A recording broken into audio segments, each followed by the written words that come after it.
చాలామంది diabetic patients diabetes అంటే కేవలం షుగర్ కంట్రోల్ మాత్రమే అనుకుంటారు.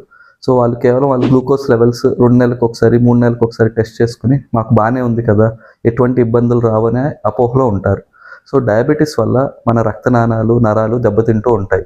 సో డయాబెటీస్ ఉన్నవారిలో రెటినోపతి అంటే కంటి చూపు తగ్గటం, నెఫ్రోపతి అంటే కిడ్నీలు దెబ్బతింటాం, అలాగే మైక్రోవాస్కులర్ యాంజియోపతి అంటే గుండె జబ్బులు వచ్చే అవకాశం, పక్షవాతం వచ్చే అవకాశం చాలా ఎక్కువ. సో అందుకనే ఎవరైతే డయాబెటీస్కి బాధపడతారో వారందరూ కనీసం 6 నెలలకు ఒకసారి, సంవత్సరానికి ఒకసారి వేరే అవయవాలు ఎలా ఉన్నాయి అని టెస్ట్ చేయించుకుంటే మంచిది.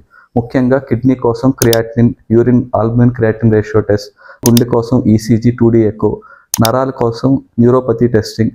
సో ఇవన్నీ కూడా క్రమం తప్పకుండా సంవత్సరానికి ఒకసారి చేయించుకుంటే వారి అవయవాలన్నీ జాగ్రత్తగా కాపాడుకోవచ్చు.